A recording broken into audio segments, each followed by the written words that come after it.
तो कहानी की शुरुआत में हम काया को देखते हैं जो अपने छोटे भाई और डैड के साथ रहती है। हाल ही में उसकी मॉम की मौत हो गई है जिस वजह से पूरा घर सदमे में है। इससे घर का माहौल कुछ ठीक भी नहीं चल रहा, इसीलिए वो सब ज्यादा बातें नहीं करती एक दूसरे के साथ। लेकिन काया अपनी पूरी कोशिश करती है कि वो अपने छोटे भाई और डैड का अच्छे तरीके से ख्याल रखे, जिस वजह से उसने बाहर जाना भी छोड़ दिया है। लेकिन आज उसकी दोस्त क्लारा ने उसे बुलाया है क्योंकि वो घूमने जा रही। उसके डैड गम से उभर ही नहीं रहे थे। आज तो वो बहुत ही उदास थे क्योंकि उनकी मॉम की मौत उन्हीं की कश्ती से हुई थी जिसे आज वो ठीक कर रही। वो जब भी उस बोर्ड को देखते हैं वो हादसा उन्हें याद आ जाता है। पर अब काया अपनी जीप लेकर निकल जाती है और पहुंचती है क्लारा के पास जो उसी का इंतजार कर। वो लोग समंदर में कुछ टाइम गुजारने के लिए इकट्ठा हुए, पर क्लारा बताती है कि यहाँ मेरा दोस्त भी है जो भी हमारे साथ आ रहा है। जो जानकर काया ज्यादा खुश नहीं होती क्योंकि वो ज्यादा लोगों में रहना पसंद नहीं करती। लेकिन क्लारा कहती है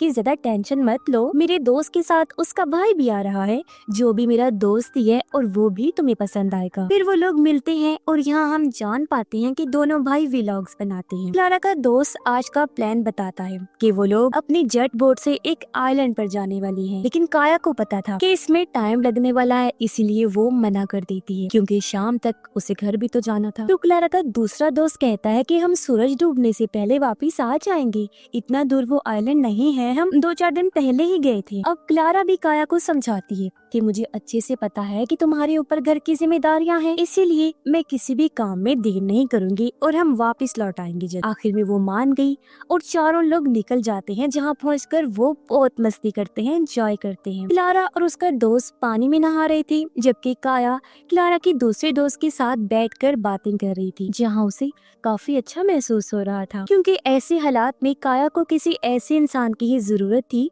जो उसके लिए दोस्त से भी बढ़कर। अब वो दोनों भी पानी में आकर जेट बोट पर एंजॉय करने लगते हैं और थोड़ी देर बाद निकलने का फैसला करते हैं। लेकिन क्लारा का दूसरा दोस्त काया को मुतासिर करने के चक्कर में स्पीड बहुत तेज कर देता है, जो चीज जाहिर है गलत साबित होती है। अब उन दोनों को तो पता नहीं चलता, वो अपनी मौज मस्ती में रहते हैं, लेकिन ओवर स्पीड की वजह से क्लारा और उसके दोस्त की जेट बोट पलट जाती है और दोनों पानी में गिर गए। उन्हें अभी भी होश नहीं आ रहा था कि वो अपनी जेट बोट क्लारा के दोस्त के ऊपर चढ़ा देता है, जिससे वो इतना जख्मी हो गया कि वहीं बेहोश हो जाता है। फिर आगे जाकर उनकी खुद की जेट बोट भी पलट गई, वो भी बुरी तरह पानी में गिर जाते हैं, जिससे क्लारा का ये दोस्त भी जख्मी हो गया और अब सब पानी में। क्लारा को घबराया देख काया उसे संभालती है और क्लारा का दूसरा दोस्त अपने भाई को ढूंढने लगा, लेकिन वो उन्हें कहीं भी दिखाई नहीं दे रहा था, जिससे उन्हें एहसास हुआ कि वो जा चुका है, यानी कि उस टक्कर की वजह से उसकी मौत हो गई और वो डूब गया। ये जानकर उसका भाई यानी क्लारा का दूसरा दोस्त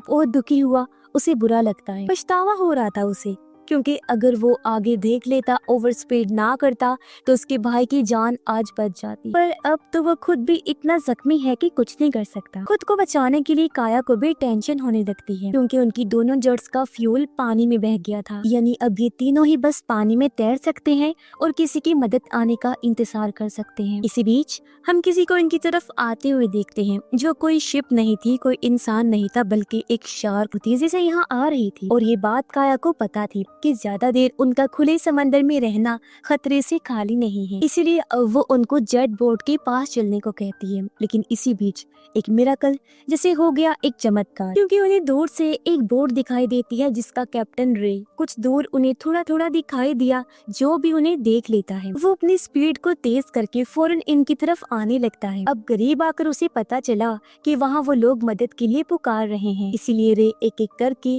तीनों को ही ऊपर खींच लेता है और रिलैक्स होने को कहता है क्योंकि अब वो लोग सेफ हैं। वो क्लारा के दोस्त को सही से बिठाता है क्योंकि वो ज्यादा जख्मी था और खून भी उसका बहुत बह गया। क्लारा वॉशरूम के लिए अंदर जाती है जहाँ रे भी था और हम नोटिस करते हैं कि वो बार बार काया को ही देख रहा था। जब काफी देर तक भी क्लारा वापस नहीं आती तो काया अंदर जाती है ताकि पता लगा सके कि वो कहाँ गई है। इसी बीच वो रे से बात करती है और कुछ देर वहीं खड़ी रही क्योंकि रे को कोई जरूरी काम करते हुए देखती। वो जानबूझकर खड़ी रही, हटने का नाम ही नहीं ली। रे कुछ केमिकल कॉटन पर लगा रहा था। काया सोचती है कि वो जख्म साफ करने के लिए क्लारा के दोस्त के लिए बना रहा होगा, लेकिन कुछ ही देर बाद वो इसका इस्तेमाल काया पर करता है उसके मुंह पर रख कर उसे सुंघा कर बेहोश कर देता। अब इससे हम ये अंदाजा लगा लेते हैं कि रे ठीक आदमी नहीं। जब काया बेहोश हो गई तो रे उसे शिप के पीछे वाले हिस्से में बने एक कंटेनर में बंद कर देता है और ऊपर से उसे लॉक कर दिया। लेकिन उसने क्लारा के दोस्त को वहीं छोड़ दिया क्योंकि शायद उसे लड़के अच्छे नहीं लगते, ना उनकी जरूरत होगी, शायद उसके जख्मी होने की वजह से। 2 घंटे के बाद जब काया की आंख खुलती है तो वो खुद को ऐसी जगह पर पाकर बहुत ज्यादा डर जाती है। यहाँ क्लारा भी, इसे भी कुछ देर बाद होश आ जाती है। वो भी बहुत ही सहमी हुई थी। ये एक लकड़ी पर हेल्प में लिखा हुआ पाती है, जिसका मतलब यहाँ पहले भी कोई बंद था जिसने मदद के लिए हेल्प में लिखा। वो पूरी जगह किसी चेम्बर जैसी लग रही थी जिससे बाहर निकलने का बस एक ही रास्ता था, ऊपर वाला, जो कि अभी बंद। इन्हें जो मैट्रेस दिया हुआ था उस पर खून के निशान थे और बहुत सारी लड़कियों के बाल भी, जिससे हम समझ पाते हैं कि यहाँ पहले भी कई सारी लड़कियां कैद हो चुकी हैं। दोनों बहुत ज्यादा डर जाती हैं और सोचती है कि आखिर हमें यहाँ पर क्यों लाया गया है, काश हम इस आइलैंड पर आते ही ना। लेकिन अब अफसोस करने का क्या फायदा था, जो होना था वो तो हो गया। अब इन्हें यहाँ से बाहर कैसे निकलना है ये सोचना होगा, क्योंकि जितने दिन ये यहाँ पर गुजारेंगी उतना ही खतरा बढ़ता जाएगा। अगली सुबह रे ऊपर का दरवाजा खोलता है और इन्हें खाने को जिंदा सड़ी हुई मछलियाँ देता है, पर काया उससे भीख मांगने लगी, प्लीज मुझे जाने दो, क्योंकि मेरे घर में एक छोटा भाई है मेरा जो घर पर अकेला है, उसे मेरी जरूरत है। लेकिन रे कहता है कि बिल्कुल, और अगर तुमने यहाँ से भागने की जरा भी कोशिश की ना तो मैं तुम्हें मार कर फिर टुकड़े करके मछलियों को खिला दूंगा। ये बोलकर वो फिर से कंटेनर का दरवाजा बंद कर देता है और वहाँ से चला गया। फिर वो अपने काम में लग जाता है, जैसे कि जिंदा मछलियों को खाना, गाने सुनना, सिगरेट पीना वगैरह, यानी कि वो सारे ही उल्टे काम करता था। फिर इसी बीच हम एक चीज नोटिस करते हैं, बीच बीच में वो वॉकी टॉकी पर किसी से बात करता है, जिसका मतलब कि यहाँ पर कोई आने वाला है। अब हम क्लारा की जख्मी दोस्त को भी देखते हैं, जो भी वहीं पर पड़ा हुआ है। इतने दिन गुजर जाने के बाद उसका कोई इलाज नहीं हुआ, ना ही रे ने उसे कोई खाना पानी दिया। अब 4 दिन बाद किसी शिप की आवाज आती है, जिसे वो दोनों लड़कियां भी सुन लेती हैं और बहुत खुश भी हो गई, इस उम्मीद में कि शायद कोई हमारी मदद के लिए आया होगा या फिर कोई कोस्ट गार्ड होगा जो भी उन्हें बचा लेगा। लेकिन पता चला कि वो एक डॉक्टर है जिसने अपनी शिप काफी दूर खड़ी थी और वहाँ से एक छोटी कश्ती में बैठकर यहाँ तक आया। वो पहले तो आकर क्लारा के दोस्त को देखता है और पूछता है कि कब से यहाँ पर पड़ा हुआ है। रे ने जवाब दिया, यही कोई 4-5 दिन हो गए होंगे। जिसे सुन डॉक्टर कहता है, कोई बात नहीं, ये भी हमारे काम आ जाएगा। फिर वो नीचे जाता है जहाँ दोनों लड़कियाँ डरी सहमी हुई कोने में बैठी हुई थी। डॉक्टर पूछता है, तुम में से चोट किसको लगी? मैं उसका इलाज करने के लिए आया हूँ। तो क्लारा आगे आई। डॉक्टर ने कहा, ठीक है, लेट जाओ। फिर वो उसको चेक करता है और रे से बात करते हुए ऊपर चला जाता है। मगर उनके जाने के कुछ ही देर बाद हम क्लारा के दोस्त की चीखें सुनते हैं, क्योंकि वो डॉक्टर दरअसल उसके ऑर्गन को जिंदा ही बाहर निकाल रहा था, यानी कि उसके अंदर की हर चीज निकाल लेता है, जैसे कि गुर्दे, दिल, आंखें, जिगर और भी बहुत कुछ, जिन्हें वो सप्लाई करने वाला था, क्योंकि इन्हें बेचकर बदले में उसे बहुत सारे पैसे मिलने वाले थे और यही उनका बिजनेस था। उस बेचारे पर इन्हें बिल्कुल रहम नहीं आया। फिर इतना जुल्म करने के बाद उसकी लाश को समंदर में डाल देते हैं।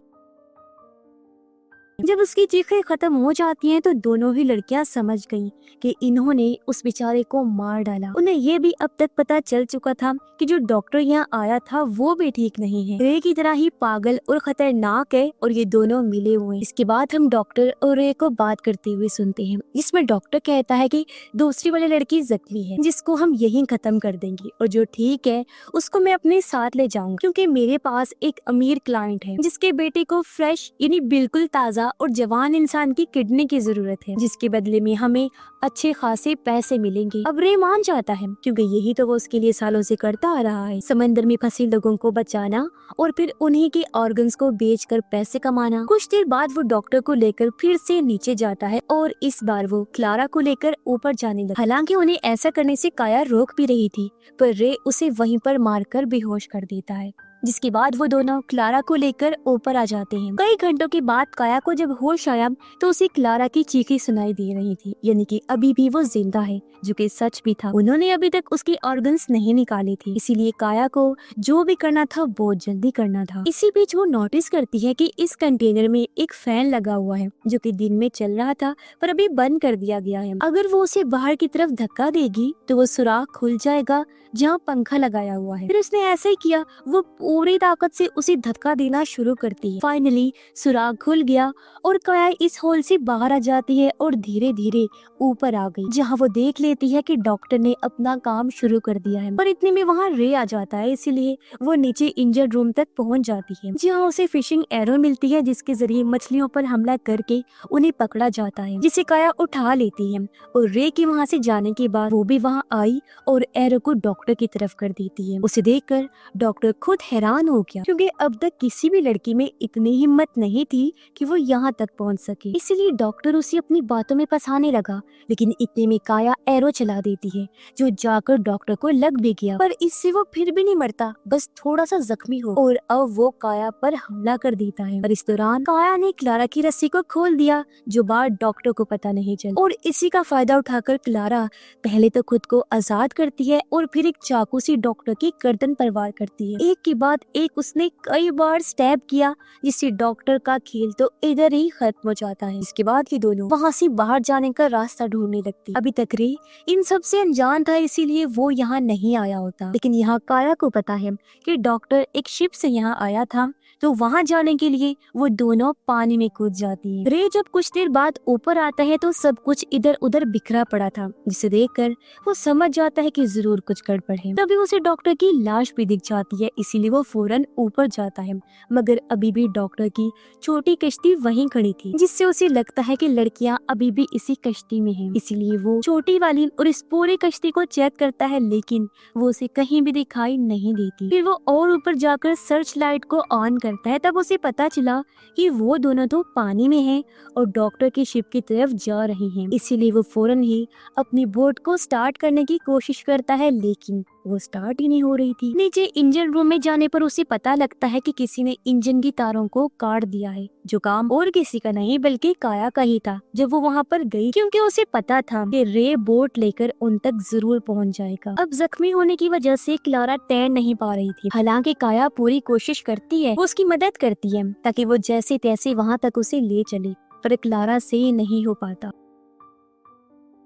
ये देखकर काया फैसला करती है कि वो अकेली ही शिप तक जाएगी और वहाँ से कोई मदद ढूंढ कर लाएगी। चलती वो शिप तक पहुँच भी गई, लेकिन शिप की चाबियां ना होने की वजह से वो उसे स्टार्ट नहीं कर पाती। अब उसे वहाँ एक रेडियो मिलता है, जिसे वो कोस्ट गार्ड से कनेक्ट कर लेती है और उन्हें बताती है कि मैं यहाँ पर फंस गई हूँ, मेरे पास चाबियां नहीं है। तो वो उसे पीकर नाम की एक डिवाइस को ढूंढने के लिए कहती है, लेकिन वो उसे कहीं नहीं मिलती, बल्कि उसे एक फ्लेयर मिल जाती है। पर कोस्ट गार्ड वालों का कहना था कि वो बिना पीकर के उसे नहीं ढूंढ पाएंगे, क्योंकि वो एक ट्रैकिंग डिवाइस की तरह काम करती है और उसे ढूंढ पाना इसलिए भी मुश्किल है क्योंकि वो बहुत ही ज्यादा दूर है। इसीलिए अब काया फिर से कोशिश करती है और इस बार उसे वो पीकर मिल भी जाती है, जिसको एक्टिवेट करने के लिए उसे पानी में फेंकना होगा ताकि उन लोगों तक उसकी लोकेशन पहुंच सके। पर जब वो ऊपर जाती है तो डेक पर उसे महसूस होता है कि जैसे कोई वहाँ तैर कर आ रहा है। उसे शक हुआ कि ये रे होगा, इसलिए वो वहीं छुप जाती है। कुछ देर बाद हम रे को भी इस शिप में देखते हैं, यानी कि उसका शक बिल्कुल सही था। काया नीचे